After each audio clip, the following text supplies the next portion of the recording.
What are we on, episode 6 now? Yes, brother. Yeah, brother. Episode 6. Okay, all right. I've got the record and we're off and running. 3, 2, 1. Welcome back to the Virtual Barber Shop, Season 4, Episode 6 this week. It's me, I nearly called myself the Mighty Bad Dog then. It's me, the keyboard warrior Karl, that's joined as always by... and a recurring guest now. We are joined by none other than Dan Barnsdall, the season regular, the Prince of Predictions. We bring him in for these big pay-per-view rip-apart episodes because the man is a sponge for wrestling knowledge, and has hosted his own podcast very successfully. So it's a pleasure, as always, to have him in with us in the Barber Shop. So, really quickly then, oh man, we love to put over our guests, especially when they're as generous with their time as you have been.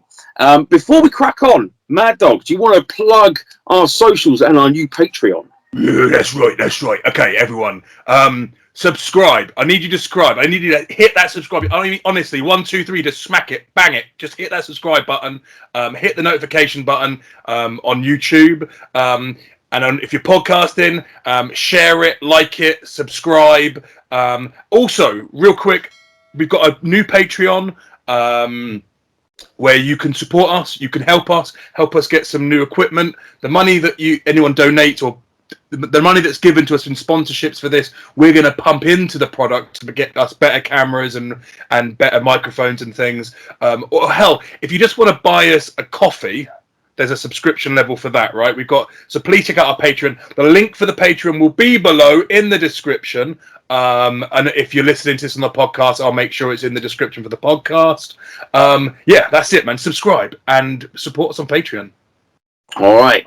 So, really quick fact to fit, because we like to just maximize our time with Dan today. But yeah, I said to you last week when we had Simon Miller in, by the way, if you haven't listened or watched that episode, you need to check it out. It was a good one. That I was kind of in a bit of a slump that week, and I was struggling with the lack of routine and my niggling injuries and things like that.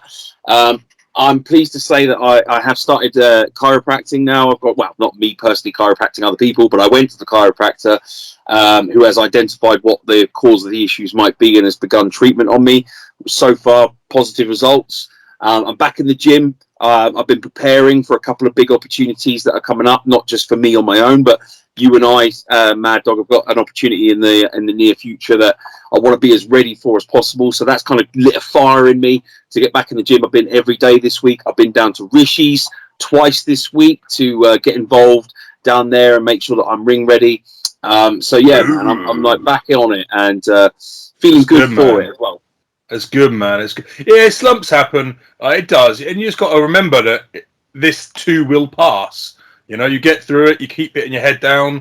The thing to avoid, in my opinion, and this happens to everyone. Everyone does this thing where they're like, "I'm in a slump," or "Things are bad. I'll start on Monday." Like, it's never too early or too late to draw a line through anything.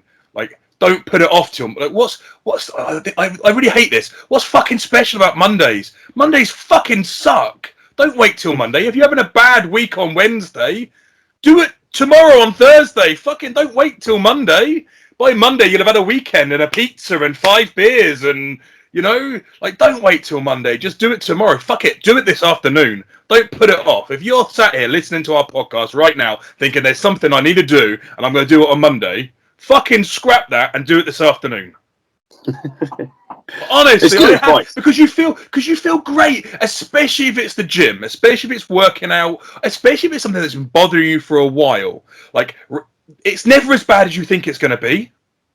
If it's something you've been putting off, the anticipation and the anxiety is always worse than the reality. So just fucking get it done. And if it's the gym you're putting off, I promise you'll feel better. Yeah. I promise you that you'll come out of that and think, yeah, thank fuck I did that. I didn't want... It's always the best sessions, isn't it? We talk about this. Simon said this last week. I've said this hundreds of times. My best sessions, the sessions where I hit PBs and I feel great, are always the sessions where I went in going, oh, I can't really be fucked today. But then you go in there and you do it anyway. You put your headphones on, you crank the music up, and you just... You just fucking push the weights up and get on with it. You know. I saw a quote from Joel Redman. I think he was quoting Chris Andrews. About some of the best gym advice he'd ever heard was the sessions that you really don't want to do are the ones that count. Yeah. That's their very sound advice. But you've been in the home gym. You've been in the Mad Dog sweat box. I literally got out there about 15 minutes ago, actually, I think, today. Might have bitten off too much than I can chew. My back's getting better, and then I keep doing silly stuff like, oh, my back feels better today. I think I'll do some deadlift. Which is what I did today. So, basically, I'm a moron. It's fine. I wish I could get down. The only thing that I wish I could do is get down to Rishi's a bit more often, down to the quality wrestling a bit more, but it just isn't feasible at the moment. Summer holidays, kids at home, and what have you. We've got a session this Sunday. We get together on Sunday. Sunday Suicide Squad getting together. Yep. Yeah. So that's become a regular thing, so that's good. Yeah. All right, man. Well, let's keep that dead brief because people, they're following our journey, but they've heard it all before. So let's just crack straight on and let's bring Dan in now. Thank you for listening, Dan, to that first section quietly there and politely. SummerSlam. It was hyped as the return to live audiences pay-per-view, and it was hyped like it was going to be, we're going to make up for WrestleMania. That's the vibe I was getting from the kind of the news that was coming out. Like, we're going to do it big. We're going to make it the biggest party of the summer, like they always say, but this time it really meant something. They were bringing fans back in. It was going to be a huge show. Early response to actually seeing the card, I'm a tiny bit underwhelmed. If you were putting it up against and saying, this is going to be the summer's answer to WrestleMania, it doesn't feel like a WrestleMania card, but it does feel like a solid card, and there are a few gems in there that I'm genuinely looking forward to. So I'm looking forward to picking it apart with you both. Dan, you are normally super prepped for these things. I'm assuming you've got a list of the matches in order. So and again, first of all, guys, great to be back here again. And always good to have a return in this week when there's a huge week of returns. 3 big returns this week to the wrestling world. Will Ospreay back to New Japan. CM Punk's going to be making a huge debut to return to wrestling at AEW this coming Friday. And I return to the Beards podcast. Which one is the higher return? I don't know, but that's big. I think that's the biggest of the three. Back to your comment, Karl. I kind of agree. SummerSlam for me is always a funny pay-per-view. It gets a lot of love from the general wrestling fans, especially the British ones, because we hark back to the UK show they had many, many years ago. And if you speak to most wrestling fans over a certain age, apparently every single one of them was there. The 20,000 capacity for some reason could hold 300 million people at that particular day. Ironic enough, I've met people who are like only 20 who claim to be there.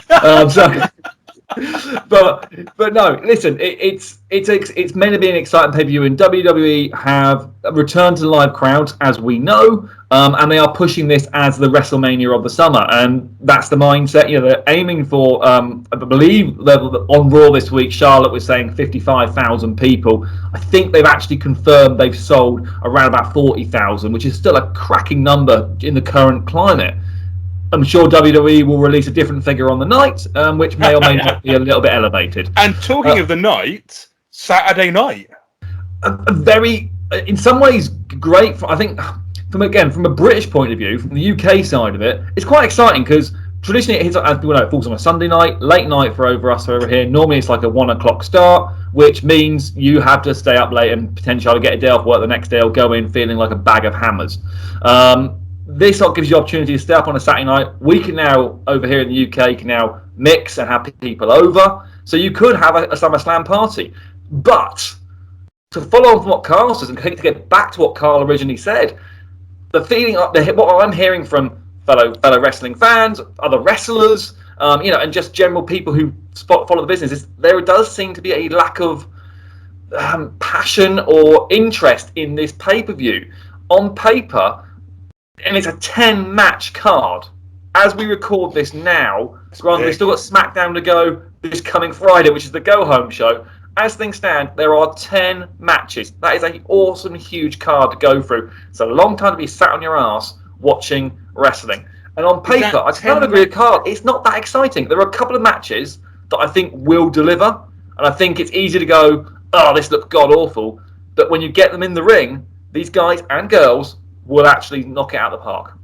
Is that 10 matches on the night from the pay-per-view, or are they doing that thing where they include the one match on Friday on SmackDown and then 2 matches on the Dark before it starts? As things stand, nothing's been announced for the Dark match or Dark matches. You've got to think at least one of them will drop into a Dark match, and we can probably guess when we go down the card which one will probably be that. There's one which sticks out like a sore thumb. You can imagine being stuck on the Dark match, or sorry, the kickoff show as they call it. So as for SmackDown, no, nothing's been said about putting any matches forward. I think that was just for a one-off thing for Mania this past year. Don't see them doing it again. The majority of the matches, at least the SmackDown matches, really probably need to be on the pay-per-view. Kind of trying to give some gravitas to it, or maybe on the kickoff when it comes to the tag titles. But I think it's a lot of single matches in this show as well, which I think sometimes can be a bit of a turn off people because you haven't got the multi-man matches. There's no real gimmick matches in this, so we haven't got any ladder matches, we haven't got any table matches, all those kind of matches that people get exciting about. You've got a triple threat, you've got some tag matches. But for me, SummerSlam's always one of those shows which isn't. I never get excited about it. I know it's one of the big 4, and people get really excited about it. For me, it drops right below. Obviously, Mania, Rumble, and Survivor Series are the ones I really get excited about. I know it sounds crazy because people poo all over Survivor Series, but I love it. But SummerSlam is always the lower 4 for me. And as things stand, I'm not that overly excited about watching this. But I do believe if you look down the card up and down, these guys and girls, as I said before, will look to deliver and make this feel like a Mania show. Yeah, there's some very we've discussed on this podcast that I am not the most avid follower, but there seems to be a few names, that are absent from the list of matches, and I'm shocked. I'm like, well, where are they? I thought they were doing stuff on TV and that they were, prominent, but to be fair, Karl, at the moment that we can't. Do we want any more matches squeezed into this card when you're thinking it's going to be probably a 4-hour show? Well, no. And you're right, there are some names that are missing. The New Day currently have nothing, which is unusual, considering Kofi and Xavier Woods were both in matches with Bobby Lashley, the champion, fairly recently. Xavier Woods has a win over the champion, and he's in no form of match for SummerSlam.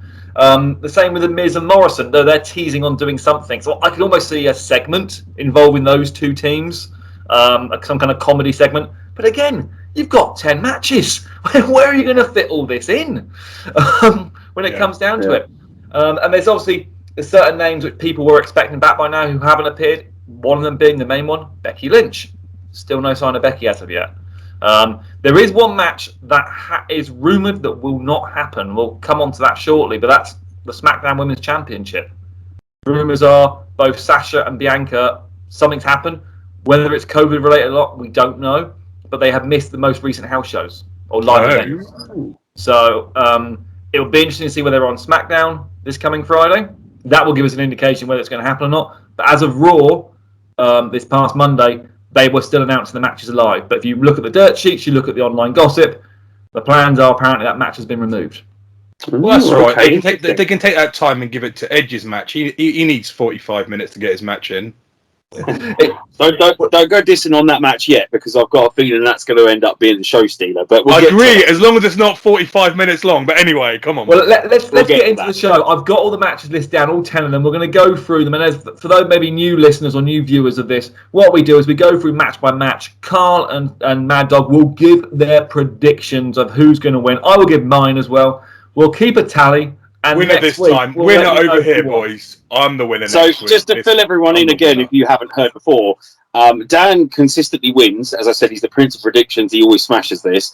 I have consistently come second, and Mad Dog has always come dead last. And that makes your reign is over, Karl. Your reign is over. I'm coming for it. Second place. So we know that Dan is going over.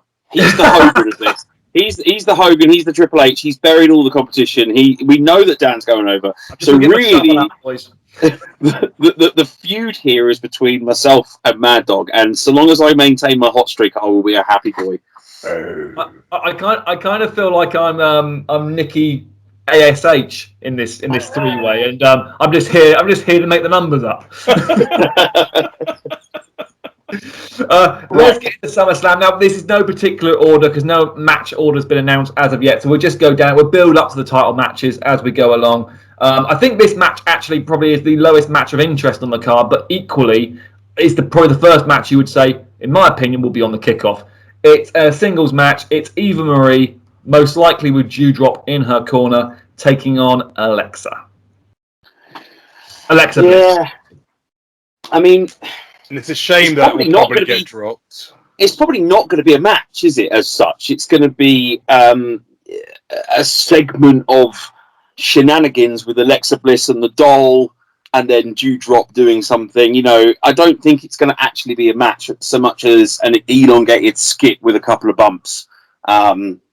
So it can stay on the pre-show. And that's a shame because we have discussed on this podcast that I am a massive fan of Alexa Bliss's character's work. I think she's, they need to now bring that into the ring a little bit more, I think, and get her to, yes. Do you think she's getting a bit of bad press from obviously the release of Bray Wyatt a couple of weeks ago from WWE? She's still carrying on the same character that was birthed, for want of a better root word, via Bray.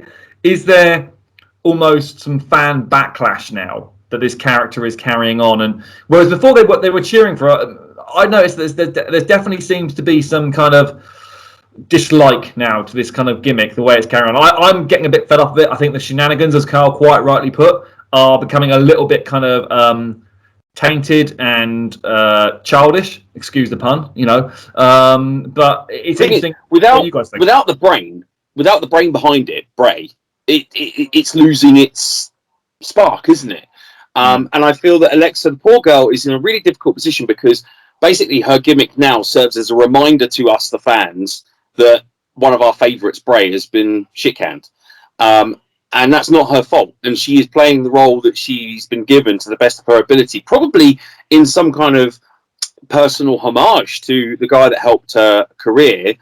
But yeah, I can see it fizzling out fairly soon. I hope that Alexa gets repackaged and becomes popular again, because I do like her and I do think she's done a tremendous job with this role.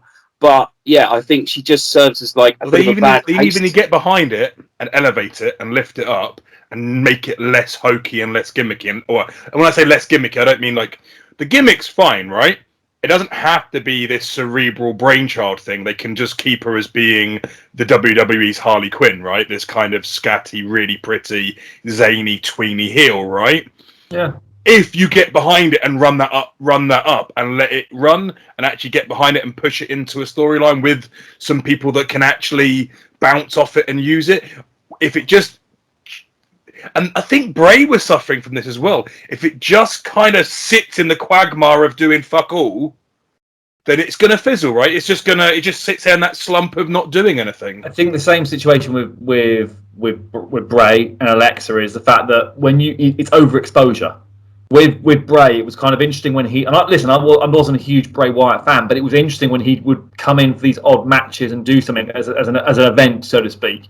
And the cinematic world kind of got a little bit carried away, maybe. And there's still some echoes of this with the Alexa character, that cinematic feeling they try and do with the winking of the doll and all that kind of crazy stuff. But I think if they got over happy with Bray, kind of putting loads of matches, gave him the championship, and as soon as you gave him that championship, it sounded crazy. He kind of lost the aura, and then you have Rollins beating him with several stomps, and then Goldberg beating him as well. It kind of lost a lot, and Bray. Listen, again, wrapping myself. Bray was not my favorite character, but he had the ability, I felt, to be almost like that kind of old school Undertaker gimmick, where the guy came along and you're going to get a fairly good match, and it was a bit of fun, but it wasn't every week on Raw. You'd see him maybe once a quarter, maybe, or something like that. I know that's not how WWE book characters anymore. It's a different world now than what it was back in the early 90s. But I think there's an argument you could have got away with that. And the problem with Alexa is now she's on Raw every week. She is not really doing that much in-ring segments. And you're right, Karl. If this is on the kickoff, they have the ability to do a cinematic-style match with it, because if they do a full match and try to put some cinematics into it in front of a live crowd, they will pee all over it. The crowd will turn it on a dime. The only way this has got any chance of actually winning is because the crowd hate Eva Marie, and you've got probably the biggest female heel in the business there. So this match is going to be interesting to see where they go. What I want to point out now, this match actually starts off the trend which is running throughout the show of tag team partners that aren't getting on in Eva Marie and Dewdrop. And that trend will continue. WWE have a trope of this at the moment, so we can almost keep a tally of how many storylines are involved in this situation. But I'm going to put you both on the spot now. Let's assume it's going to be some form of match. There's going to be a winner or a loser. You first, Mad Dog. Who's winning? Who you got? I'm going to say Bliss, because I reckon something between Dewdrop and Eve will cost her the match. Something like that. Shenanigans with the tag team. It seems like a simple way of ending it, right? Some sort of swervy finish. Yeah, I think it'll be more subtle, the disruption between Eva and Dewdrop. I think Alexa Bliss is winning too, but I think it will be the doll causing the distraction of some description, and then Alexa able to capitalize on it for the win. I think it's the same outcome, but I've got a prediction that it's going to be a slightly different way of getting into the finish.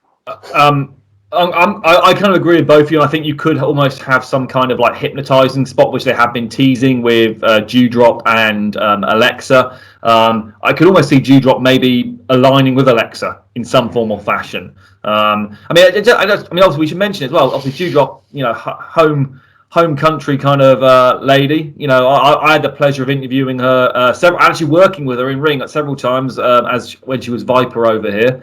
Just kind of what you guys thought about kind of the dramatic rise up the ranks she's come from. So she was in NXT UK doing very well, and now she's on the main roster, clearly with one of the biggest women figures that the WWE have in Eva Marie, aligned with her. The future does seem bright for her. Oh, absolutely. And, it's always nice. Anytime. I never got to meet the girl or work with her or anything like that, unfortunately. Our paths never crossed. But I did see her work, obviously, out and about on the social media. I was always impressed. I was always pleased to see people like that getting over. There's a little bit of me that wonders, yes, she is of a fuller figure. And we're not going to harp on about that. But are they looking for someone to replace... oh my God! I've actually forgotten her name. Nia Jax, yeah, because she's got that kind of like snake bitten kind of thing in the locker room, like constantly hurting people. Are they looking for someone to fit that mold? It's possible. It is interesting. It's refreshing, I suppose. Not to harp on to what you said, Karl, but that a fuller figure woman is being booked in a fairly strong position. She's had some wins on Raw, and they're clearly teasing this turn when she will turn onto Eva. That's going to be hopefully a big pop for the crowd, but. I'm impressed by it. I think it's not a look apart from the Nia Jax of this world that you would normally see on WWE mainstream TV. They've kind of shied away from it over the years. So it's interesting to see how well she's doing, and they haven't. And again, I touch wood. I hope this continues. They haven't gone down the WWE normal trope of, well, let's do the fat jokes or anything like that, which we've seen in the past with people like Mickie James and all that kind of side of it. And granted, now I don't think that would stand up to modern criticism. I don't think the teenagers generation, the current teen generation. I don't want to use the word, but they're far more woke than we were as teenagers. They're far more vocal about representing that, and they're far more vocal about taking their loyalties and subscriptions elsewhere. So, they're much more open to call people out on that, which is a fantastic thing, right? Because we saw plenty of things that we thought were terrible, but had no voice and no way of saying anything, even if you dared to. Whereas now people will just go on Twitter and call them, that's not on. You can't do that. So I think that's a good thing. I just love it whenever someone from this country does really well, and it started with Paige. I thought that was fantastic seeing that. I love seeing how well Will does. Doesn't matter if they're males or females. I just like seeing homegrown talent doing well. I think it's great. Yeah, I agree. Just for my record, I'm actually going to go against the grain. I'm going to go Eva on this. I think it's on the kickoff. I think you can get away with keeping Eva undefeated in singles matches, and that way there's some shenanigans, and it doesn't matter if it's on the kickoff one way or the other. In all honesty, so you heard it. You heard it here first, guys. Eva's winning. Karl are going to be wrong. We're down already. We're down 1-0. Let's keep it moving. Let's go another match now. I don't think this will be on the kickoff, but I think this potentially could be literally a very, very quick match, which, to be fair, this card will need. It's Drew McIntyre taking on Jinder Mahal. And after Raw this week, we can confirm that Shanky and I forgot the other guy's name already will be banned from ringside, and it will just be a one-on-one match. But Drew can have his sword. Yeah, but I kind of like this. It gives, we said this months and months back. In fact, possibly when we last had you on, Dan. How do you keep Drew active and relevant whilst not in contention? And this is a great way of doing it, right? They used to be in 3MB together. They work well together. They're of a like size. They've had loads of shenanigans. It's kept him on the telly. It's kept things running. Yeah, is it a little bit hokey? Sure, but it's wrestling, so that's okay. I like what they did at Money in the Bank with it. That was really nice. The setup for this all the way back to Money in the Bank and kidnapping him and dragging him out. That was really good. It keeps Drew, and I think it also slowly builds Drew back up in front of the fans, in front of a live audience. Slowly build Drew back up into that face position, get him back up onto the top spot, and off he goes. Bear in mind, this feud actually started via a text message because Drew used the number 2 instead of using the grammatically correct word, spelling it out on a text message. That's what actually originally annoyed Jinder. It's nonsense. It's utter nonsense, right? Come on, it's the weakest of feuds that there's ever been, but it got Jinder back into some sort of relevance, because up until that point, God knows what Jinder was doing, right? He hasn't been on a pay-per-view for quite some time, right? Well, just to correct myself, it's Shanky and Veer, who was the other gentleman who were banned from ringside. They're his new lackeys, shall we say. But yeah, it's. I mean, for me, listen, I think this match could be literally about 5 seconds. The bell rings. You have the referee kind of jaw-jacking with Jinder. Behind the referee's back, or behind Jinder's back, Drew does the 3, 2, 1 countdown. Claymore, done. I don't think anyone wants to see this match go on for 10 minutes. I think you make, to go to your comment there, Mad Dog, you kind of make Drew seem incredibly strong that he comes in with this very, very quick match. Bang, done. And it pops the crowd. That's my personal opinion. So I'm going Drew. I'll tell you now. I'll go first. I'm saying Drew straight away. But yeah, I'm not looking forward to the match either way. I think Drew 100%, whether it's a short match or not. I think with the whole kind of the lackeys banned from ringside telegraphs it slightly, but it's the way to go, because they have been taking it to Drew in the build up. And Drew needs to look strong. And Mad Dog's point about it's a solid treading water feud for Drew. But he needs to come out of SummerSlam looking strong. So it's got to be a decisive, clean victory for me. So Karl's going for Drew as well. Mad Dog, who are you going for? I'm going to back Drew. I think it might last a little bit longer than what you're saying. Maybe, I don't know. Maybe Drew is actually pretty good at stretching out relatively interesting matches with other big lumps. So if anyone could do something short and impactful and give us 5 minutes, I think Drew could do it. I think Drew. I can't see why he wouldn't. I can't see why he would not go over. I don't know. Maybe if they wanted to keep dragging it out, maybe if they wanted to run this all the way up to Survivor Series, but again, I don't see why would you? It's a pretty weak feud, right? So why would you want to run this out that long? Bear in mind, Drew can't. But you say that, but Drew can't get back in the WWE picture hunt until Bobby Lashley loses the championship, because they made that stipulation very clear. So until Lashley loses that title, God help us, this feud could continue to Survivor Series, if not beyond. Don't tempt fate there, Mad Dog. Karl, I wanted to ask you actually, because Drew's now been bringing this broadsword to the ring. Now we know where he got that idea from originally, obviously yourself. But the difference is, and this is what I want to point out. When a guy or girl brings a weapon to the ring, it's got to be a weapon that at some point can be utilised in a match or whatever. With a proper sword, or as we're meant to believe, a proper broadsword, even with a bit of kind of kayfabe magicry, you can't actually use a metal sword on your opponent, can you? It's almost like you're teasing something you will never deliver. You can deliver someone carrying a baseball bat or a polo stick. If you go back to Johnny Polo back in the day, or Jim Cornette with his tennis racket, you can tease all of that. I think that's why he always slides it into the floor. It's more, it's more reminiscent of Christopher Lambert's Highlander than it is an actual threat of aggression with a weapon, isn't it? But as of the last 3 weeks, he's been bringing it to the ring and actually had it slung over the ring post. Yeah, which just doesn't make any sense, right? You're not going to commit murder. We all know it's wrestling, not stabathon. So it doesn't make any sense. Maybe we're going to have a redo of the infamous Valvina segment with chop it, and cutting off Jinder Mahal's. Hang on though, Kendo.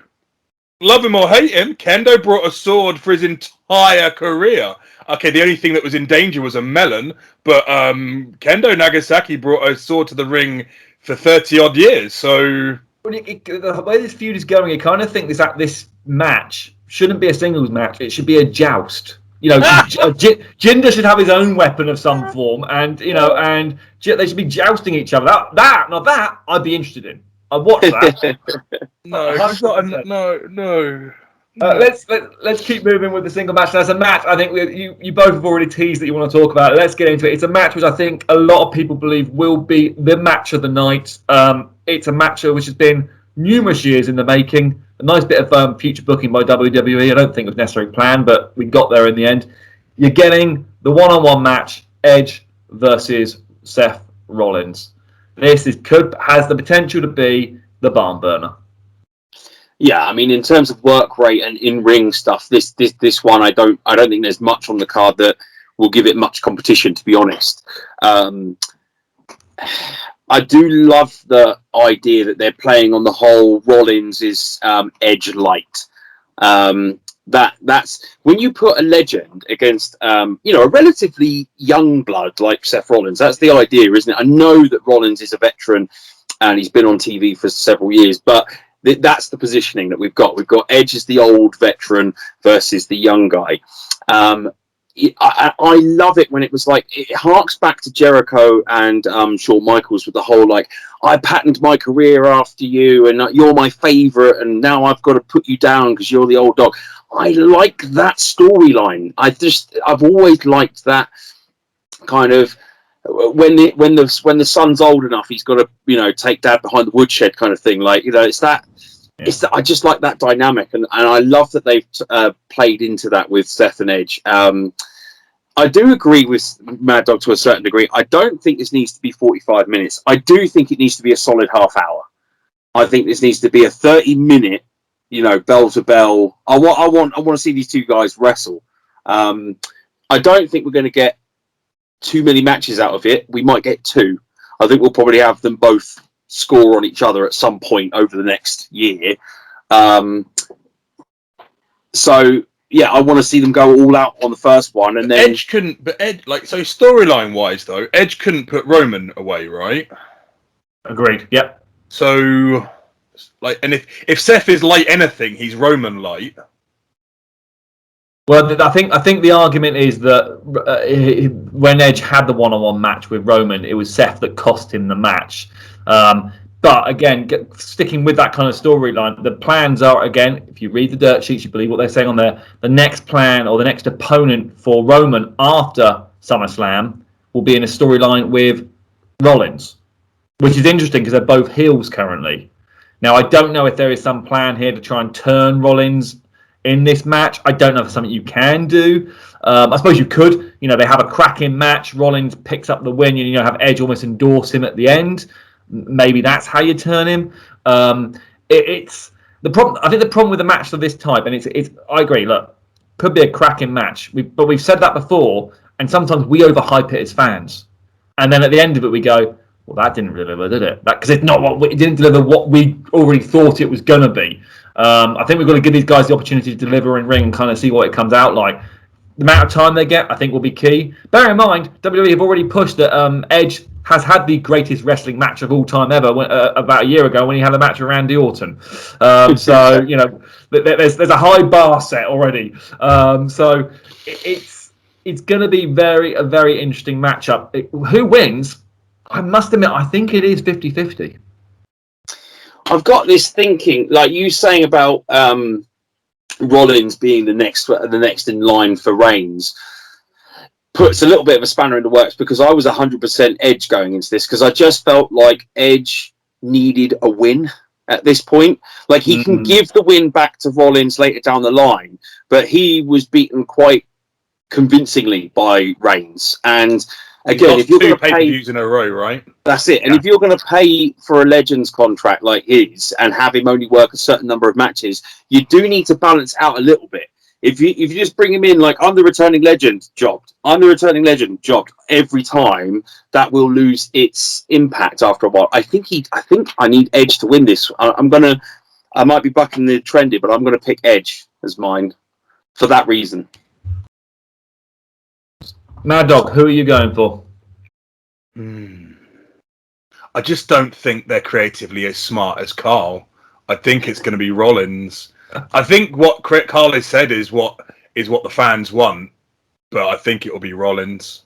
Don't get me wrong, right? Don't get me wrong. I am all about the old guard putting the new guys over. That's the way it should be. But I just think when you've got someone like Edge, who's still got a bit in the tank, has signed, a fairly lengthy contract for a few matches, you can't bury him because by the end of it, it won't mean anything. I just think you just need to just occasionally let him win to keep him at a level so that when Rollins does get his win back, he's beaten someone. I suppose you kind of hit the nail on the head there when you said that when he signed a contract for a few matches. It depends on really how many matches we're talking. If he's only going to do one or two a year, now I don't know. I generally don't know. If he's only going to do one or two a year, then in all honesty, you probably can get away with letting him do the honours for someone like of the newer guard, as you quite rightly put it. And then he can disappear for a couple of months and come back for another show, and the fans will pop because he's back. What fans like doing with Edge returns, they like that pop, don't they? They go crazy for him, quite rightly too. If he's going to be on SmackDown each and every week and working each and every pay-per-view, which I don't believe he is, but if he is, then you've got the argument is, you're right, he needs the win because he has lost, in that triple threat match with Daniel Bryan, he was stacked and he was pinned by Reigns. And then he also lost to Reigns again at Money in the Bank. So you've kind of got to think, okay, what were they going to do with this one? And that's why I say I think it could go either way. For me, I'm going to go with Mad Dog. I think just purely on the knowledge that potentially they are looking at pushing Rollins to the main event for Reigns, because there is no one really on SmackDown for Reigns currently on the face side. So do you have to turn someone? Could you turn Rollins through this? Yes, if they have that barn burning match that the crowd go, get the old "This is awesome" chant at the end of it. Maybe Edge does win with a roll up or something like that, and then they shake hands afterwards, or whatever, or vice versa. So it could go either way. I think you've got to give Rollins a lot of momentum coming out there if you're going to push him into Reigns next. So I'm going to go Rollins just on the hopeful side. So we will see. Let's move over to Raw. Let's get into our title matches. We are 3 matches in, and the rest are all title matches. So it's the US title on Raw, or the United States Championship.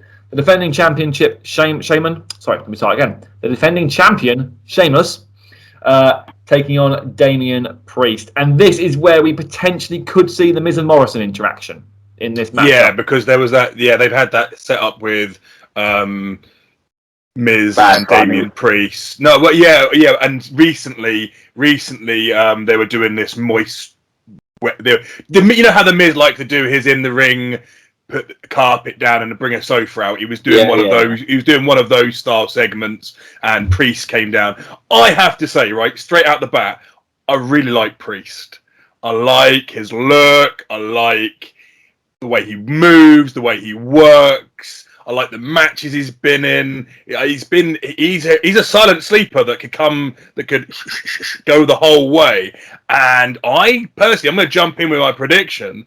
I think he might capitalize and pick. He might be one of the very few. I've been thinking about this, and I don't think I'm going to give away some of my future predictions.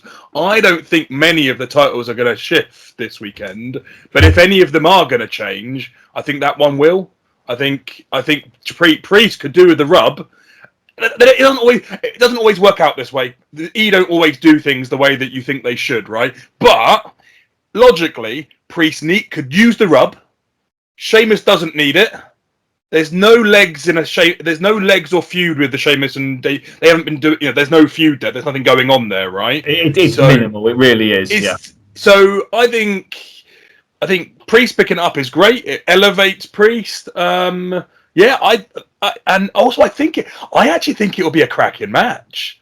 Based on what we've seen Sheamus do recently in the last 6 months, I think it could be like... Sheamus is having one of his best runs. I'm actually interested in Sheamus again. I must admit, I went lukewarm on Sheamus for quite a while when he became quite bland. But I'm liking the new look with the jacket and the hat as he comes out. The face mask, he's made it his own. It's kind of very clever. Damien Priest, kind of echo what Mad Dog said there. Totally agree. I add on to it, the guy has got a great voice.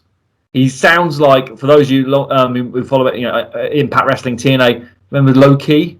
He's got a voice very similar to that, very deep, very slow, methodical, but it's kind of quite draws you in. I think he's got a very bright future, and you're right, Mad Dog. I think he is one of the guys they can heat up for those quieter periods of the autumn period where WWE's test the waters with kind of new guy or mid-card guys into that main event scene. So you could put him up, build him up, and then put him into a feud, say, if Lashley still has the championship on Raw. Bear in mind as well, towards the end of this year, it's rumoured around the end of this quarter-ish, the draft's upcoming. So Priest moving to Smackdown, for the sake of an argument, could be a big push for him up the levels just by doing that. But I think he's one they've got plans for the future. For me, I'm going to go ahead and say it. I think we're getting a new champion in this match. I think it makes sense. Whether Miz and Morrison get involved and that somehow leads to their breakup, because they were teasing their breakup this week on Raw as well. So there you go. There's our second lot of tag partners that are feuding or potentially feuding. I think they could be involved in some form or fashion. But yeah, for me, I'm going Priest. Karl, who you got? I'm going to be brutal here and say I really don't care. I love listening to you. I love listening to the pair of you get really passionate about it. Don't get me wrong, and I'm loving that you're behind these guys, but I couldn't give a toss. I'm going to go Damien Priest just because it seems like the obvious one. Only because Sheamus has had a nice run. He's kind of had a run through a few guys. It's time. It's a good time to move it over. But yeah, I don't care. It's still a wait and see game with me for Damien Priest. He doesn't tickle my pickle quite the way he does yours, clearly. But yeah, we'll see. I'm open to it. He's very steak, man. He's steak heavy, and that's the sort of wrestling I like, right? So he's less sizzle and more steak, and that's why it kind of tickles the pickle, I think. The guy can move as well, and I think if you look back at some of his Ring of Honor stuff when he was Punishment Martinez in Ring of Honor. Some of the matches he had there, he's Mad Dog, he's a sleeper. He's one of these guys when all of a sudden you get his match and it's like, whoa. Now, I'm not saying Sheamus is the right guy to have that match with, but to be fair, Sheamus has been pulling out some cracking matches on Raw over the last couple of months with Morrison, with Ricochet, with the other guy who's now tagging with Mustafa Ali, whose name I can't remember. They are all he's having some matches which really are manslaughter. That's been long running for Sheamus as well, because Sheamus has been having quality matches. I'm going to say all the way back to just before Mania, March. Yeah, those two matches he had 2 matches on Raw and then with Drew. Yes, and I popped about this in season 3 actually. From then to now, I love the fact he's dropped the stupid face braid thing that nonsense he was doing when he was doing the Teenage Mutant Ninja Turtle stuff and he was living the bebop dream. I don't know what that was all about. It was really bad. He's changed a lot, and I think he's he's almost embraced this kind of fighting Irishman kind of style now, which I know a lot of people think about Finlay when they think about. But I think he's made it his own. I like it. I think it's very different. You did talk about the X factor and that. This is the pay-per-view where we've got live fans and that. Even on paper, if they don't look like the most amazing matches, the guys and girls in those matches are going to want to give it the Billy Big Balls, aren't they? So you're right. It might be one of those ones. It might creep up on me, and I might be like, guys, next week I'll come back on. I'll be like, I was wrong. I'll hold my hands up. But yeah, we'll see. But yeah, I'm thinking. So we've got everyone going for Priest on that match, just to be clear. Let's move on to SmackDown. Let's move to the tag titles. Different style match. So we're going to get a bit of variety here. The tag team titles on SmackDown. Again, this is one of the matches I think could drop to the kickoff. But it's going to be the Usos defending the championships against Ray and Dominic. Now, for those of you who've been watching closely on SmackDown, they're teasing a breakup there as well between Ray and Dominic, with Dominic not listening to what his dad says, and Ray being quite a bit of a dickhead dad by saying, "Yeah, you lost us the tag titles." So it's going to be interesting to see what happens. Not the first time they've been dropped off of the pay-per-view either. Like, for whatever reason,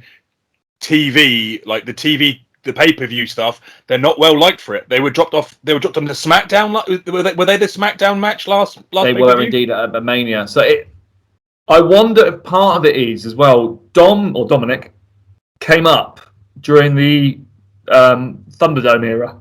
There were no live fans. Now listen, I'm not a wrestler. I watch it. I have the privilege of refereeing it or working as an MC at these matches. So I think I know a little bit what I'm talking about. But a lot of people have said online, I kind of agree a little bit. Dom's kind of in-ring style seems to be on a stutter step, shall we say, since the live crowds have come back, because he's got no real experience of working in front of those live crowds. And we're talking 45,000 people coming up on SummerSlam this Saturday. The biggest crowd he's going to work ever. Mm-hmm. And it's a big deal. It is a big deal. I've never worked a crowd that big, but I've done big shows. I've done shows of with over 1,000 people, and it is game changing. And if you're used to just working a camera, working a crowd is different to working a camera guy. And maybe that's what they're worried about. Maybe they're worried about him exposing himself and exposing the business. Maybe, I don't know. It seems a shame though, right? Because as far as the storyline goes, it's an interesting one. Or at least I've always thought it's an interesting one. But this goes back to what I was saying. I don't think the titles will change hands here. Doesn't make any sense because Ray and Dominic are feuding and fighting.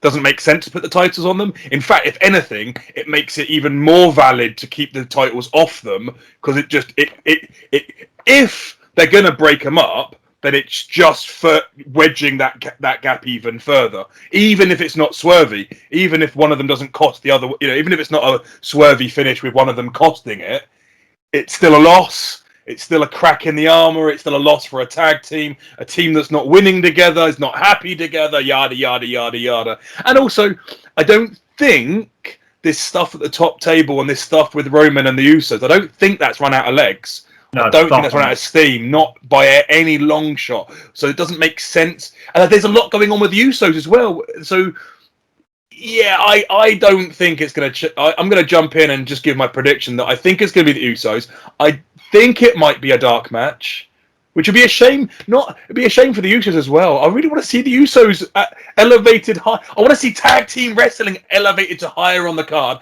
and I want to see a great tag team like the Usos, who are quality, and it's taken them a long time to get here, like a long time to be this relevant at the. They've gone through numerous injuries, numerous kind of brand moves, and numerous times of being arrested for drunk driving.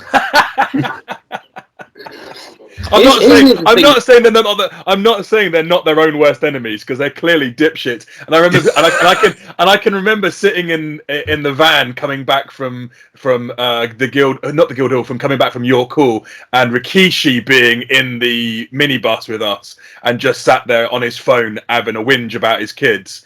And he, just basically just saying, "Oh, what are they up to now?" sort of thing, right? So they're clearly dipshits, but like, I want them to do well. There you go. There's some clickbait for this podcast, if nothing else. Rikishi calls his kids dipshits. I was just like, while you were talking, I was listening, but I was just sort of daydreaming a little bit about a potential. Like, if I'm right and Edge wins, right? What if the next pay-per-view they did something that they haven't done for donkeys, where they do like a 6-man with all the gold on the line? So they have Reigns and the Usos versus the Mysterios and Edge. And the dynamic there is that Edge and Ray are former tag partners from way back. And that kind of like, maybe they lose and it's Dominic's fault again. And Edge even turns around to Ray and is like, you need to kind of sort your kid out. Do you know what I mean? It would be, I mean, again, I'm fantasy booking in my own mind, and I know the WWE doesn't think the same way, but it would be a fresh approach, and not another Reigns singles match for a start on a pay-per-view. Elevates the tag titles a little bit by having them involved in that kind of family feud thing. And it means that you can have that Edge win over Rollins make sense before you then think about building Rollins up. You know what I mean? It is, let's face it, a filler main event for another pay-per-view. And again, I'm talking about stuff that's not even really happening, but I just thought it's quite interesting. That, Karl, the next pay-per-view, not excluding NXT, the next pay-per-view for WWE is Extreme Rules. So that would kind of fit into that kind of feel if you're going to do kind of family warfare, so to speak. You have this, and also it means you keep all of them. Potentially you could not do it. You could non-title. You used to do a 6-man war between the Usos and Reigns against Dominic, Ray, and Edge, and you have that kind of war faction feel to it that builds up to the following pay-per-view where titles online again. If you wanted to drag it out. It would be great. If that comes true, I think I should win this little kind of like predictions thing by default, and take all the previous crowns and just wear them all myself. You're going Ray and Dominic then, are you, or are you going Usos? Well, look, listen. I would love to know how much time Ray's got left on his contract, on his clock, because why are they doing the father-son feud if it's not Ray's swan song? Why are they building towards that if Ray's going to be hanging around? If that's his last hurrah, that needs to be it. It needs to be passing the torch to his son. Here's the mask, takes it off in front of the WWE audience, gives it to his son, and walks off into the sunset for once and for all. If he's, however, signed a contract where he's got multiple years left and he's got a fair bit in the tank, why are we doing it now? I don't get it. They could have had the father-son tag team run for, until Ray was ready to say, I've got a few months left, let's pull the trigger on this feud. I just don't get it. I'd like to see, actually, Dominic be the one that wins this and kind of earns his father's adoration, if you like, and they can have a little run. So I'm going to buck the trend. I'm going to go with Ray and Dominic. Okay. Just, you've got to shake these things up. We've been fairly even, and it's not what I think will happen, but that's the one I want to happen. It's interesting. I mean, I think if Dom does turn on his dad, he will be an uber heel very, very quickly, just from a point of view of the fans. Ray's a huge babyface. Anyone who turns on him, they automatically become the black sheep to the fans. So yeah, 100%. I just don't know if Dominic is technically proficient and promo proficient enough to be able to kind of be out there by himself. Yeah, it all feels too soon. As I said, you really could have had a good couple of years out of Edge and Ray as a tag team. Edge and Ray, Dominic and Ray. Allow Dominic to get better before pulling the trigger on it. It just doesn't. Let it settle into a more of a baby face role, because I think you're right, Dan. Like, without some support, without a manager, without a mouthpiece, without something to support him, without someone to drive that, if he's heel when he breaks up with his dad, it's not going to go nowhere, right? He hasn't got the strength of character. Like, at the moment, there's not the strength of character in. The only thing you could do, and I grant we're going a bit fantasy booking here, but just you have them lose this match. You have Dominic snap, basically, and go to town on his dad with a steel chair, whatever you want, almost ripping the mask off, all that kind of stuff. And Ray disappears, selling the injury, disappears out. You then have Dominic move to NXT. NXT's changing, as everyone knows, or allegedly changes, being back more developmental league again. He would probably fit in there well, where he'd get the reps in, he could be supported more, be more involved in the PC. And then you have that build. And then you can leave Ray. I mean, granted, that means putting Ray off TV for quite some time. But you then build up to that match once Dom is at a point where he's almost, he's confident, proficient, got his reps in. And then you have in return, you have that huge... You can even go as far as having Dominic wearing Ray's mask the whole time. And then it comes back and it's mask versus mask. That big... And then if that's Ray's swan song, fine. Have Dom win it. That's a great way to go out. Like, that's a hell of a career, and no shame in kind of putting your son over and going off into the sunset. Yeah, I don't know. If they're rushing into it, it does feel exactly like that. It is a rush. It just feels like a rush. Agreed. But anyway, let's. Speaking of a match they've not rushed into because they've given it to us several times on Raw over the last couple of months. It's the Raw Women's Championship. It is a triple threat match. It's the defending champion Nikki ASH. Got to get it out of my teeth. Taking on Charlotte, taking on Rhea Ripley. And before we go any further, I want to get Karl's thoughts on this. Bear in mind, this is a gentleman who is a huge superhero fan. B, was the brainchild behind Kapow Wrestling, which is a very big superhero kind of show. For those of you who haven't seen it, what you're doing, get down there and see a Kapow show.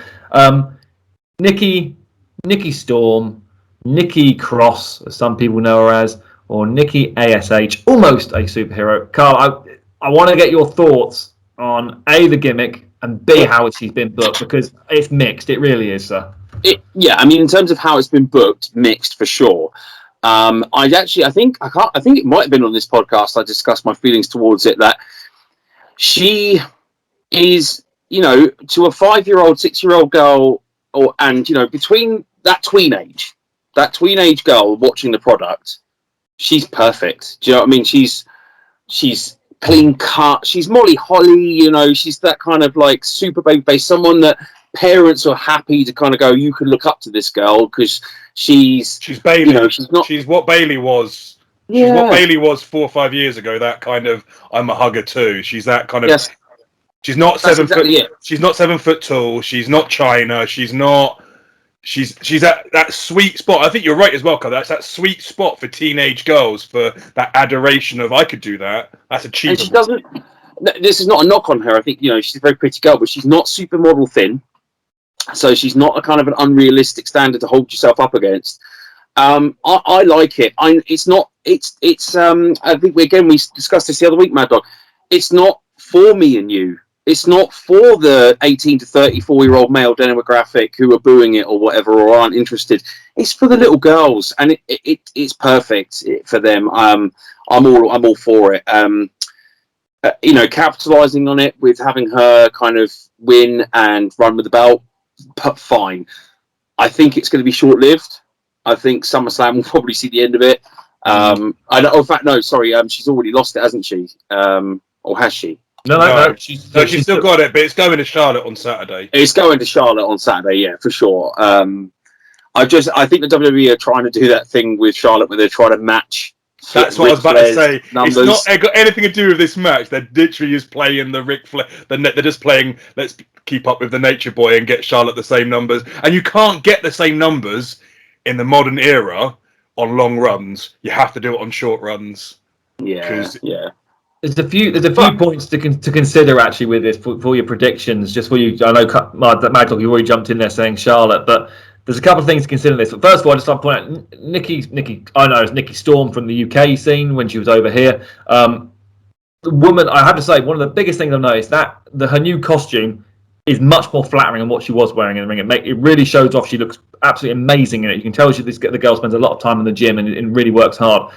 I think the booking's been a letdown to her from a point of view of the promo she cuts. I think even a younger child would probably question what the hell is this woman talking about, because it does sound like incredibly bizarre that she's still almost a superhero even though she's won the championship. Surely winning the championship should make you a superhero in that kind of mindset. Bear in mind, this is the same woman that I actually got to interview 10 minutes after she took a top rope suplex onto a car door. from Alpha Female many years ago. So I can confirm, lovely lady, but she is absolutely bonkers as she comes across. She gets absolutely crazy. The other thing to talk about as well, you mentioned Charlotte. Lots of interesting rumours flying around about Charlotte currently. You know, we've just seen Ric Flair appear for AAA in Andrade's corner at Triple Mania. Rumours are, and I think it's pretty much talking about He's talking about an actual in-ring comeback, isn't he? He got physical at AAA. He put Conan in a figure 4 leg lock. You know, he's due to. There's rumours. I think this is pretty much confirmed. He's going to be signing with AEW. You know, that's going to put a lot of the old 4 horsemen into one kind of into one company again, so they could do something there. You know, Andrade's there, who's potentially going to be his son-in-law shortly, I believe. So, and Charlotte was also backstage at AAA as well. Now, all that kind of into account. I know WWE are very hot on Charlotte, but are they going to potentially want to? How happy are they with the whole Ric Flair side of it? Is what I'm trying to get at. And would they want to put the title on her because of that? Ric Flair has wandered before. I don't. Come on, he spent his entire career wandering about the territories. Come on, it's not like this is new business for Rick, right? This is literally Rick's life. And Rick and Vince go far enough back that Vince knows that this is exactly how Rick behaves. Like, I think after they forgave Rick for coming back out of retirement on Impact after the Shawn Michaels, then they'll forgive him anything, literally. And also, I think they've always made it a point that what Charlotte does, as much as they might be trying to match her dad's career or match up to some sort of records, that's just playing nice statistical numbers, so it makes nice numbers and nice pretty graphics and things and nice points for commentators to make, right? They haven't really ever held anything that Rick's doing into shit. Like, I've never noticed them holding Charlotte accountable for her dad's behaviour, right? Thank God from her point of view. Well, exactly. You know what I mean? Otherwise, she probably wouldn't even be in the business. So I think Charlotte is such a kind of standout performer, and it really is the backbone of the women's scene for as long as I can recall. I don't think she's in any harm of being punished for her father or indeed her fiance's behaviour. Not that Andrade's done anything wrong, but, you know, working for another company, especially with Vince kind of coming out and going the whole, you know, AEW isn't competition and, you know, laughable, and we'll just send you some more wrestlers, that kind of thing. I don't think they'll care. I think Flair's going over. Is there any thought in either of your mind that Rhea Ripley could get the title back, or even, dare I say it, that Nikki could retain? No, I would pop to both. I'd pop for it, but I don't think it'll happen. And I love the fact that Nikki's in. Again, it goes back to what we were talking about earlier on. I love the fact that a homegrown talent, that, like you said, someone that we've seen on our circuit, someone we know is batshit mental and has had absolutely mental independent wrestling like barn burners, is there in contention with the biggest female title on the planet. Yeah, wearing a cape and a mask. And looking good doing it, right? And okay, it's been a little bit questionable at times, but it's not the first time we've had superhero-like characters that you couldn't fucking understand a word they said. Didn't stop us from loving them. We ran around the playground pretending to be Ultimate Warrior, and that cunt was very rarely legible. Like, he very rarely said anything that made any sense whatsoever, right? And yet we still lacked it. I think, again, it goes back to, like, it's hard to put your brain back into what it was like to be 6. Like, my son reacts to wrestling completely different to what I do, but probably in the same way that I did. And he loves all that stuff. And what I love about, and I think this goes back to what I said about the newer generation being far less visible, having far less visibility on gender, sex, preferences, and colour. He doesn't care. Man, woman, black, white.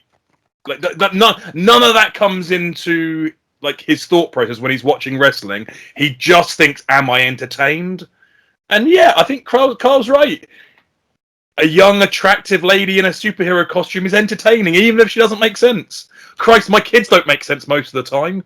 Well, this may or may not help your predictions. That, again, I will quote the website. It says, according to Post Wrestling, com, the booking between the last pay-per-view and this pay-per-view between the three ladies has been even. 33% each of them has won a match. That's how crazy it is. It is pretty much boom, boom, boom, boom, boom. So there is no kind of running ahead person, looking more dominant, believe it or not. So I believe I'm actually going to limb now. Karl, we'll get your prediction next. We know obviously Mad Dog's going Charlotte. I'm going to go Nikki. I think Nikki's retaining. I think it's going to be like a slip on the old banana peel when she's going to roll up someone when Charlotte's hit natural selection on rear or something like that. I think I'm going to have to stick with Charlotte as much as it would pop me to see Nikki retain. I think it's going to Charlotte. This is why we always lose, Karl. I know, but I've got to stick to my gut. I could listen to Dan's prediction first and then just copy it every time. But I've got to stick to my gut feeling on this one. In that case, then I'm going to let you two debate the next one. We're going to pop off camera literally for about 20 seconds, and I'll be back. But it's the Raw Tag Team Championships. It is the defending champions AJ Styles and Omos defending against the now back together once again team of RK Bro, which is obviously Randy Orton and Matt Riddle. And I'll be back literally in 2 seconds. But you guys crack on. Tell the listeners what you think who's going to win. Look, I think if there's going to be a team to topple AJ and Omos, this is the one. But they're doing the whole kind of odd couple, Randy and Riddle. It's another tag team that can't seem to get along kind of thing. Randy's come back and said, like, I'm kind of over you, Riddle.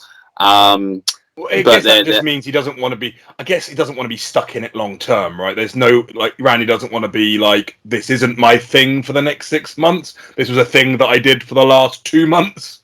That's kind of what they're playing as in the storyline, I think. But I mean, realistically, if Randy and Riddle aren't a thing, what else are you doing with Randy?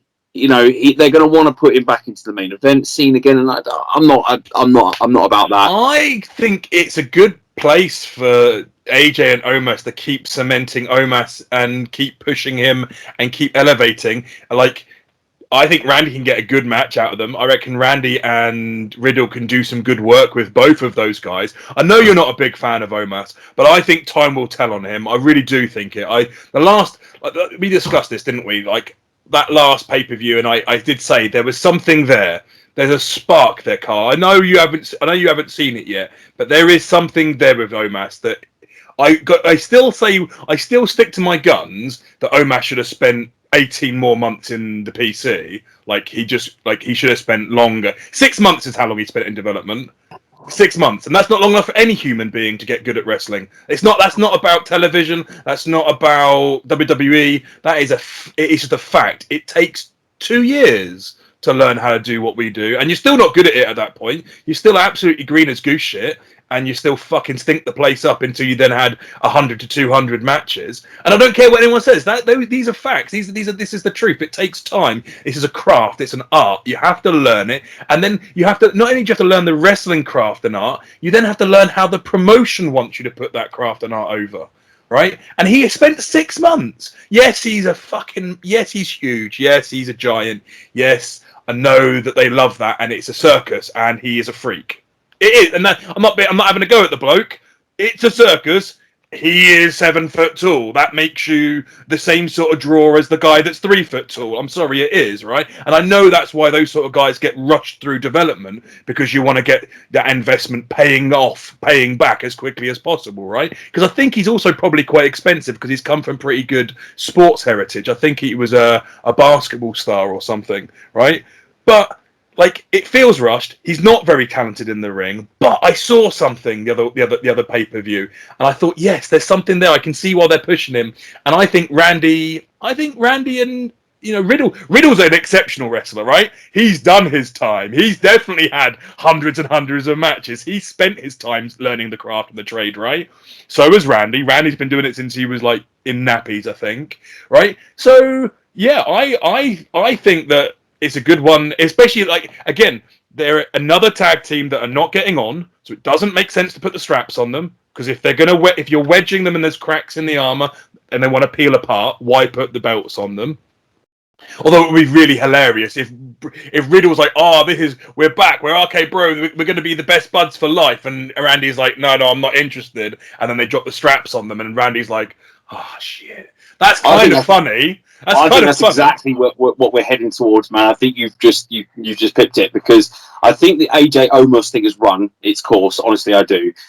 You know my thoughts, and you're not going to change my mind, no matter how passionately you speak about it. I'm not interested in Omos at all, not one single jot. And actually, AJ has done his fair diligence here, of teaming up with this inexperienced guy and having a run in the mid card with the tag belts. AJ's clock is running down too. I want to see AJ back in the main event before he goes. I think Randy Orton and Riddle, it's the perfect time. I think they're going to do the odd couple thing of like Randy constantly trying to lose and somehow Riddle kind of retains the belts for them. I think there's a storyline there. I think that keeps Randy Orton away from the main event picture, which again, I'm not ready to see him back there yet. I think it's going to be a good match. I think AJ, Randy, and Riddle are three, like you just said, three tremendous competitors that will more than hold up the shortcomings of Omos. And I think, I don't know if I've seen AJ and Orton work a lot in the past, but I don't know. Have they had a feud in the past? They had a WrestleMania match together. Oh, of course they did, and I liked it. So yeah, I think I'll enjoy the match. That was AJ and Rollins. Apology. Yeah, they have had matches together in the past, but yes, I was going to say, I'm sure I've seen them work together, and I'm sure I enjoyed it at the time. So I'm excited in terms of like the in-ring product, but I think Randy and Riddle are going over. And again, just to kind of like give my very, very, very brief thoughts on it, I think Karl's right. They've just got them back together this past week on Raw. They've done the hug and they've done Orton. Orton plays this very good straight guy. To Riddle's kind of like corny, cheesy, delinquent kind of teenage son. And listen, again, I've had the pleasure of working with him and interviewing him, and it is not a gimmick. That is Matt Riddle. So yeah, he's definitely an interesting character, and by all accounts, very much liked backstage. By the higher ups, namely Vince. That he's a guy that they think there's some future mileage in, and I can see that. I'm not a big fan of his in-ring style, but I think I'm actually enjoying his comedy with Orton. I'm finding it kind of. I think there is a legs of a tag title run on it. I think Omos and AJ. That's my concern. I'm not ready to see them turn on each other. Hey, it's another tag team that could split up, or the fact that if you're going to do anything, move AJ back up into a singles run and just have Omos as his enforcer, his heater. Have him as his bodyguard. Just have him stood there. Keep going for a bit longer, and then you can build to Omos kind of having that one-on-one match. That's a slow death, I think, for Omos, though, isn't it? Really, like you end up being Virgil. You end up being Virgil. You end up being. You say Virgil, I hear Diesel. Yep. Because the idea of doing Shawn Michaels and Diesel again with AJ and Omos, actually, that interests me. And that's the first time I've said the word interest and Omos in the same sentence. So I'm with Dan. We first saw Omos when he was standing as the doorman for Raw Underground. He was that's his introduction to the wrestling world. So there's still a lot they can do with Omos. He's got the look, and again, I get very much Shawn Michaels Diesel vibes from AJ and Omos when they first put them together. And I think the tag title thing was just to give him a little bit kind of more intrigue, and also kind of violent threat to having him there, because we show he can do some stuff in ring. Equally, has exposed how little he can do as well. This match on Saturday will be AJ with his working boots on against Orton and Riddle, and then Omos coming in for the odd tag here or there. It's got to be, hasn't it, realistically? So, guys, I'm assuming, Mad Dog, you're going Omos and AJ. See, that was my thinking until I literally pulled apart and gave you, and literally, that was until I said, yeah, but wouldn't it be really funny if, yeah, that's the thing. I don't know. I'm stuck in the middle now. It'll change up we got to kind of differentiate a little bit here. Otherwise, there can't be a clear winner or loser. Listen, I'm going to stick with what I said earlier on. I think they're going to I'm going to stick with my guns. I got a funny feeling I'm wrong, but I'm going to stick with my guns. Omos and AJ retaining, holding on to the belts. That's what I'm going to stick with. I'm probably going to be proven wrong here because you two boys are both going to choose the other two. So back to the bottom of the pile for Mad Dog. But okay, Carl, who are you going totally brainwashed him into sticking with his wrong guess. You've got the Alexa Bliss gift, mate. You're going Arcade Bro, I'm assuming, Carl. Oh yes, 100%, yes. Okay, and I'm going Arcade Bro as well. Okay, 3 matches left to go, gents. Let's kick. These are probably going to be the main event ones, realistically. This match, as we alluded to earlier, may or may not happen, but we're going to predict it as it is happening. It's the Smackdown Women's Championship. It's a rematch from WrestleMania. It's Bianca versus Sasha. Obviously, Bianca, the defending champion. And Sasha now back and aligned with 2 lackeys, for want of a better way of putting it, in... mind blank. Zelina and thank you. Zelina Vega and Carmella. Very interesting kind of potential group there, maybe. I remember saying when we did the WrestleMania one that I wasn't into the Bianca thing, and then I watched WrestleMania and I got it, and I know, and I said that afterwards that I get it now. I'll be disappointed if this match doesn't happen. I think the girls would they give you a hell of a performance. I think it'd be a great match. They're going to give you a WrestleMania quality match, but with fans, and it's going to be different. And it would have been awesome. And I'm there for it. I'm all about it. I'll be gutted if it doesn't happen. For the reasons that I think that this is basically just a WrestleMania redo. With a chance for the fans to see it live. Even with the lackey involvement, I still think this is Bianca's match to win and to retain. I think, I might be wrong. I might be very wrong. But I just think that this is just, let's hang some bells and whistles on it, make it seem slightly different to what we did at WrestleMania by having the lackeys. But it is essentially putting a bit of makeup on the same match as before. It's a chance to redo that match in front of a live audience, it doesn't need a different finish either. I think a different finish. I think I'm still into Bianca, and Sasha is one of those. She can be elevated to take that belt at any point, but for me, it's not quite time.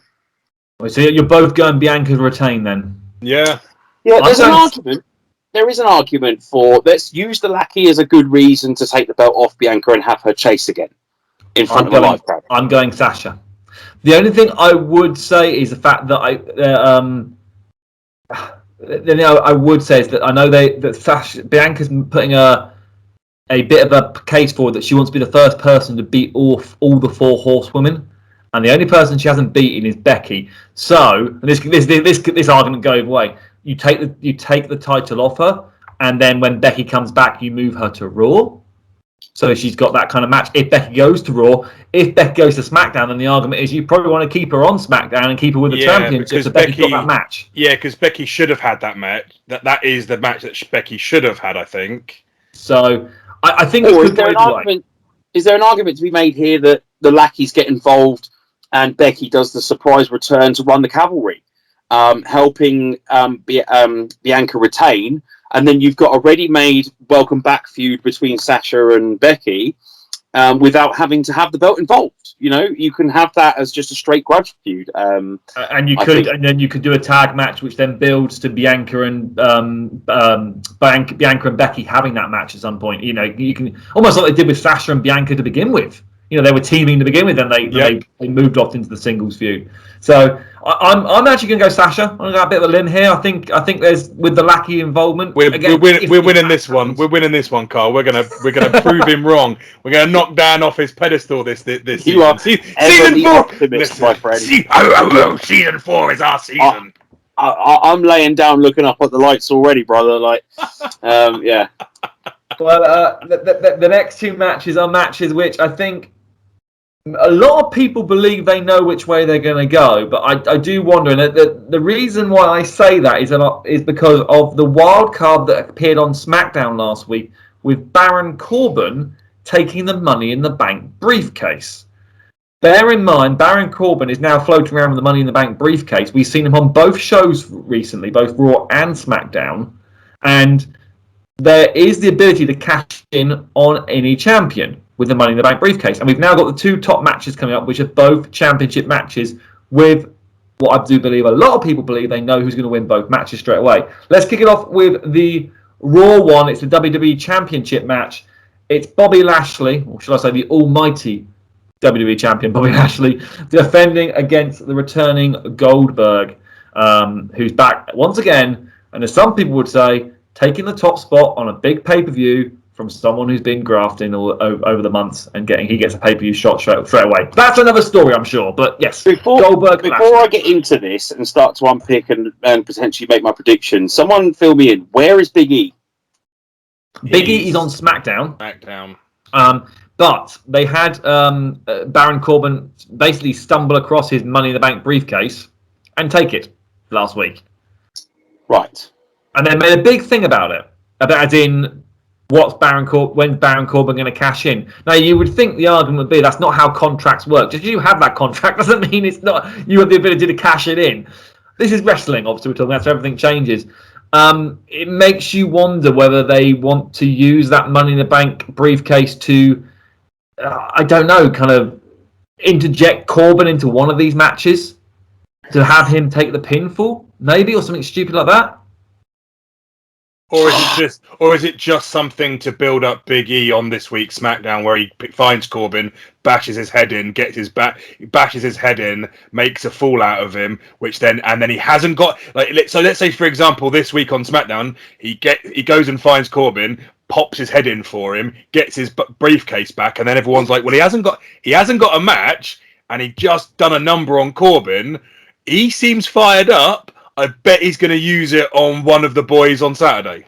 I don't know. Okay. Maybe that's what they're building. That could happen as well. That's one of the good things about Money in the Bank. You never know whether there's going to be a cash in or not, and equally, you never know clearly with Money in the Bank now if they're going to get the championship from that cash in.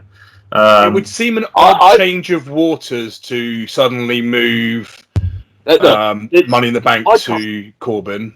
I can't see them putting the belt on Corbin via Money in the Bank or any other way. I think this is a joke. I think this is set up for a punchline. It's a distraction. It's a distraction. I think Corbin may well run out with the briefcase, cash it in. He may even pin someone, but then I think Big E's going to come down and be like, well, no, you didn't win the belt. You didn't win the briefcase. So this is null and void. And I think it's going to be another one of those reasons for Corbin to sink further into his depression. You know, it's like, I think the punchline is that sad Corbin meme, I think, it could well be a nice way to set Big E up without having to actually beat Bobby Lashley, so that you can then build to Lashley and Big E separately. Bring Bobby back in, pissed off about it all. Only if Goldberg actually has a match with Lashley, though. Only if Goldberg puts some damage on him. Because if Goldberg doesn't put any damage on Lashley, then whoever cashes in Money in the Bank has got a job to convincingly go over on Lashley. Because Lashley has been built since his loss to Apollo. They have built Lashley so strong, it wouldn't surprise me if Goldberg bounces off him. It wouldn't surprise me if he literally runs into a fucking brick wall of Lashley. Lashley just go take his dick out and smacks him on the head with it. That is how strong they've built Lashley in the last 4 or 5 weeks. If you look at the booking as well, Lashley has been knocked down by Goldberg in the last couple of times they've been in ring together, as in talking segments, as we all know in wrestling, turns into a fight in some form or fashion. It really gets the feeling now that it's Goldberg's time to do the honours, look at the lights, and kind of give Lashley that win, and you keep building Lashley up, and you have him as a very strong champion on Raw. I think it's too soon to hit a title off him. I'm really actually enjoying the Lashley title run. I'm loving it. They've proved if you back him up, if you poke him and back him up into a corner, he's dangerous. That's the one. I didn't like it with Kofi, right? But that's what they achieved with that event. Yeah. Was if you back him up, if you threaten him, and you put his back to the wall, he'll come out swinging. And this is pivotal in terms of if he doesn't win against Goldberg, he's done. You know, in my eyes, I think you've got a chance here to legitimize Lashley by having him beat a legend in Goldberg and doing the whole, like, I'm the squasher now. Like, I'm the one that's going to run through guys in 3 minutes. Whereas if he loses to the old guy, you've built him up for nothing. I don't see any money in that. I think my original thought was Lashley over. The Money in the Bank shenanigans, it's hard to predict, I think, because as I said, I think it's a red herring and I think it's a punchline. And I think Big E will kind of come back round to this eventually. And I do think that I'd still like to see Bobby Lashley finally go down to Big E after Big E's had a bit of a chance to be established. It doesn't have to be an Edge trope. Like, I know Edge did it. I know it was popular, and now everyone sees it all the time. Like, they're like, oh, what'll happen is at the end of a championship match, they'll run down and they'll cash in. I think it's played. Like, that's so played. It's so much more dramatic now when people actually go, you know what? I've got a contract and I won it at Night of Champions, or I won it at, I want to cash it in at this specific night and have my match. It's also very much a heel kind of thing to do, to run in after a match and try, or even during a match and cash in. Big E's not a heel, right? He's a face. No, he's a face. And traditionally, faces will do like the RVD did and said he wants to do it at one night only, all that kind of stuff. But Nikki ASH is a face, and she ran in halfway to after. However, the difference there is, could she have convincingly beat the title hold? And like, when we're just talking about giants, and I know I don't want to take anything away from Nikki, right? But there's a difference between Lashley versus Big E and Flair versus Nikki on her own. Like, because I love David versus Goliath, right? But I'm a wrestler and I'm a big boy wrestler, which means I know the truth of the matter, which is usually the big guy's gonna win. And if he's not, there's got to be a really good reason for him not to. So that again, it's not just a heel thing, is it? It's also monopolizing and using this, like, I'm small and I want to dominate over someone bigger. Let them get a shit kicking. Let Asuka do the work, or let Rhea do the work, and then I'll come in and monopolize. And like, it is very heely, but at the same time, I think it can be forgiven when there's such a dimension, when there's such a difference in dimensions. Whereas there isn't the difference in dimensions there. Obviously, Big E's a linebacker. Lashley's a UFC fighter and collegiate wrestler, so they've both got like stock in actual collegiate athletics. And I know Big E didn't go to professional athletics, but obviously Lashley did. But like, they've both got that athletics. They're both lumps. Like, I don't know. This whole thing with I think I'm with Karl. This whole thing with Coben is a red herring. It's just some distraction, and it also, I guess, it's a distraction of something going on for a reason why Big E's not, because you already pointed out the New Day aren't there at all. No. And I wouldn't be surprised if the New Day aren't there at all, if that makes sense. But I'm going to go with Lashley. My prediction is Lashley. Karl, who are you going for? I'm saying Lashley too. I just can't see. I mean, we've had this before, though. We were saying, like, I can't see any reason why Goldberg should beat Bray Wyatt or whoever it was at that particular point, and he ends up winning. But yeah, no, I've got to say, like, it's do or die. It's but Lashley, or you've ruined him. So yeah, Lashley all the way. I'm going Lashley as well. I think going back to the Big E thing, I think Big E is potentially waiting for the draft to move to Raw, because I don't see them using the Money in the Bank briefcase on Reigns at all. I think Big E Lashley down the road. Hey, they do some work on Big E and build him up a little bit. He's gone a little bit kind of flat. He's been stuck with that Apollo feud for quite a while now. You move him up, give him like a decent. You know what? So it sounds crazy. Give him a building feud against someone like Rollins.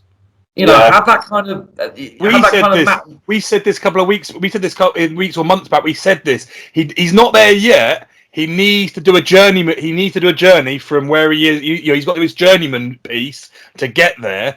But Lashley's the right target. Not like the whole thing. Like, where does he fit in with the table? It doesn't make sense. There's no storyline there, right? With Lashley, there's storyline. There's that works. And I love the New Day when they're on Raw.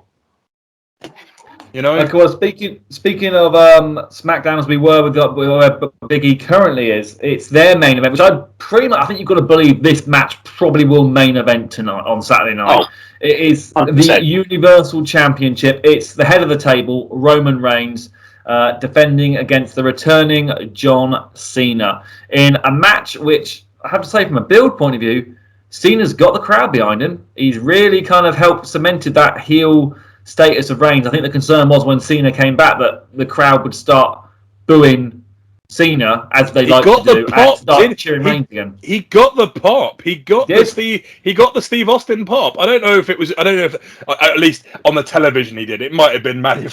The problem with WWE is you can't always believe all of their pops. You can post edits wonderful, right? Especially when you've got guys that are super quick, like so.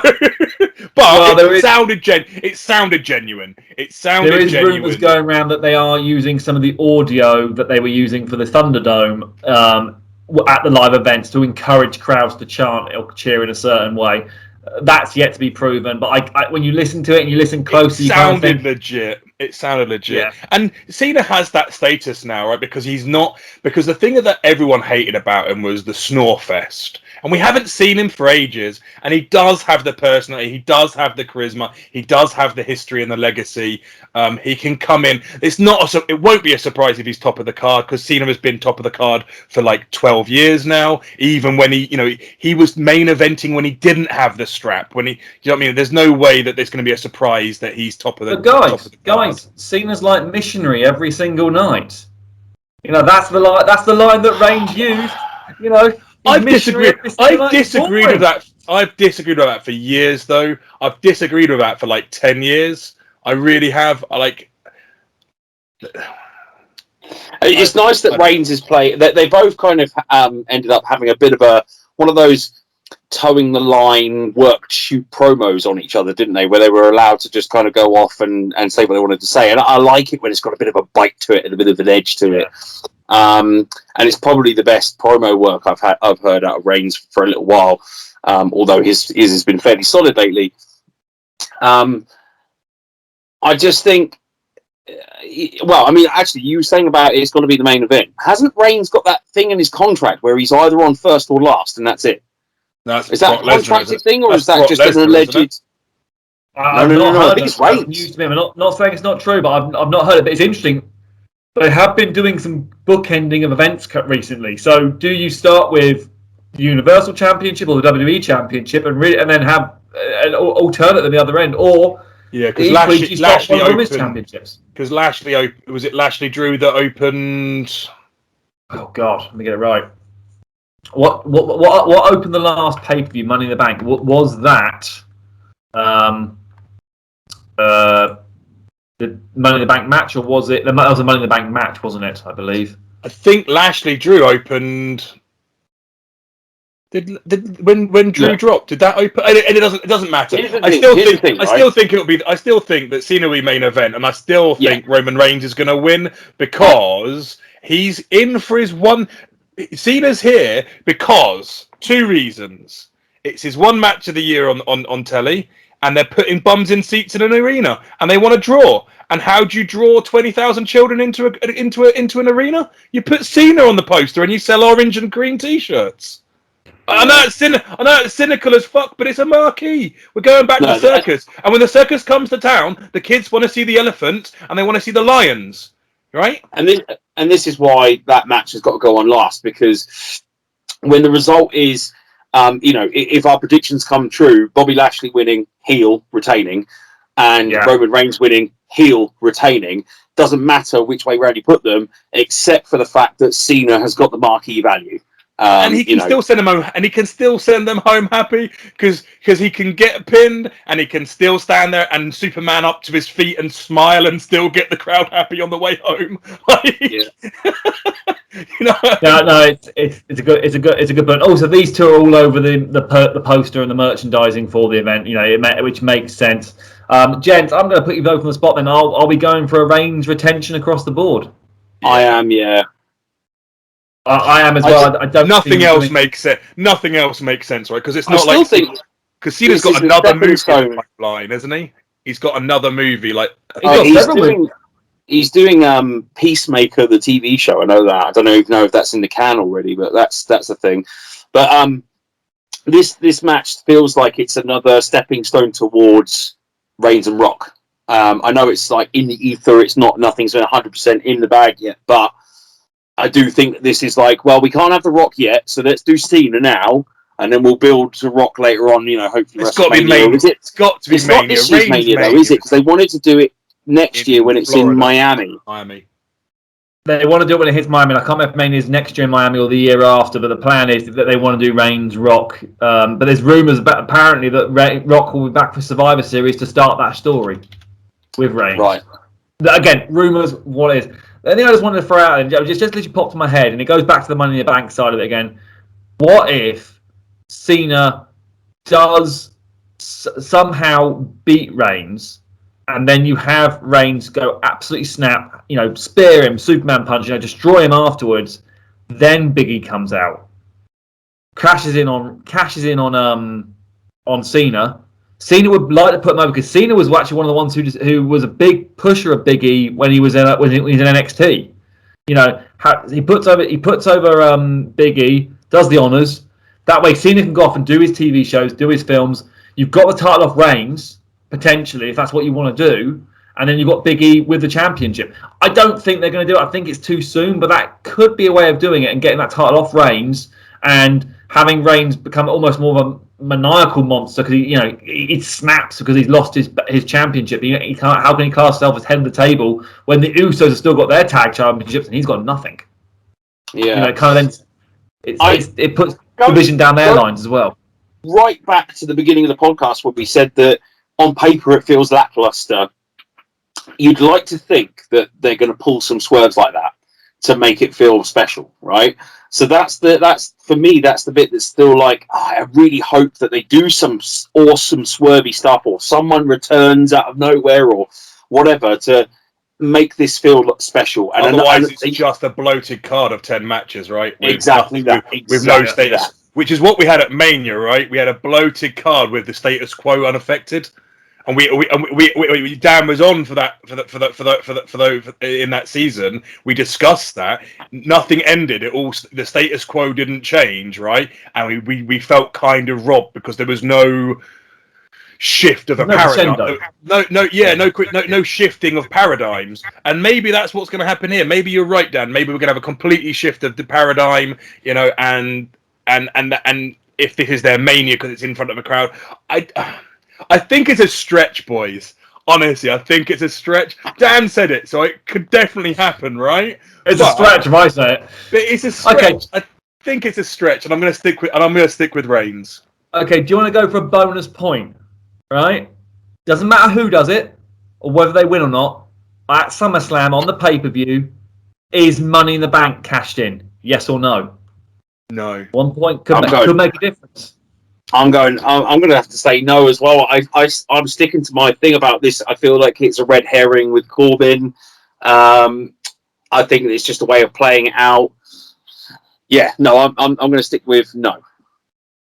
I'm going yes. I think you were right, Dan. I think they're going to save it for the brand split.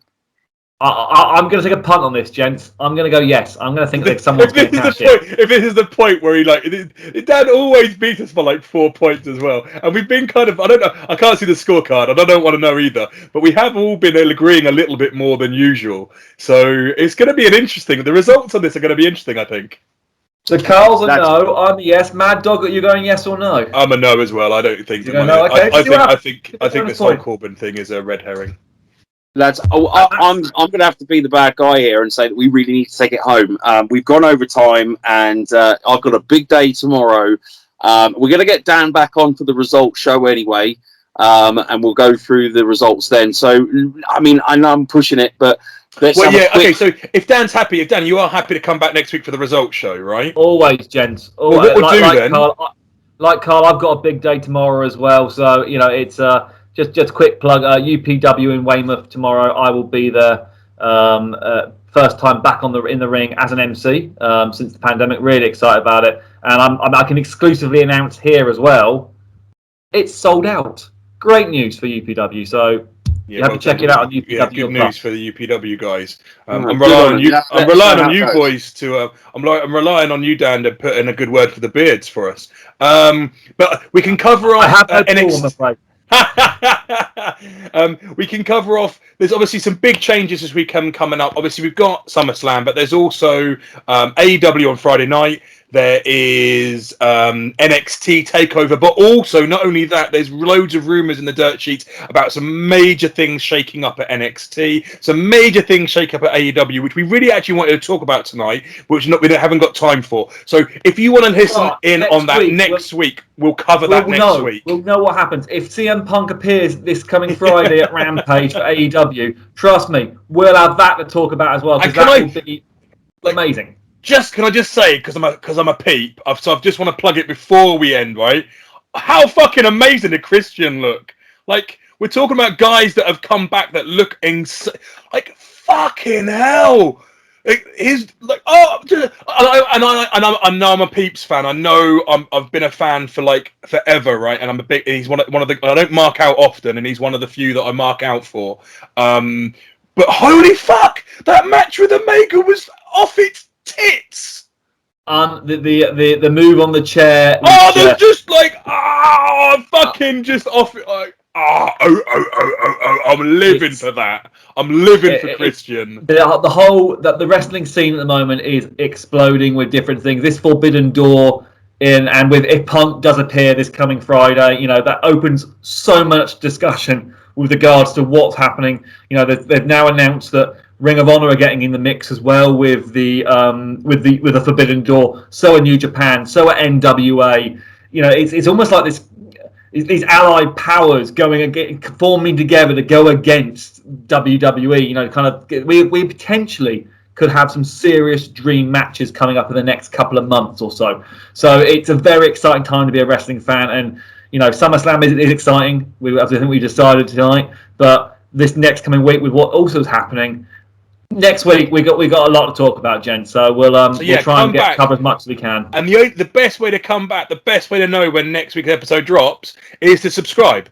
That's like definitely the best way, is to get that 1, 2, 3 on the subscription button, hit the notifications, find our Patreon, find us on Facebook, reach out to us. We're going to be back in 1 week's time with the SummerSlam prediction series results. Dan, it's been an absolute pleasure having you in the Barber Shop with us. It really has. We look forward to this actually all season long.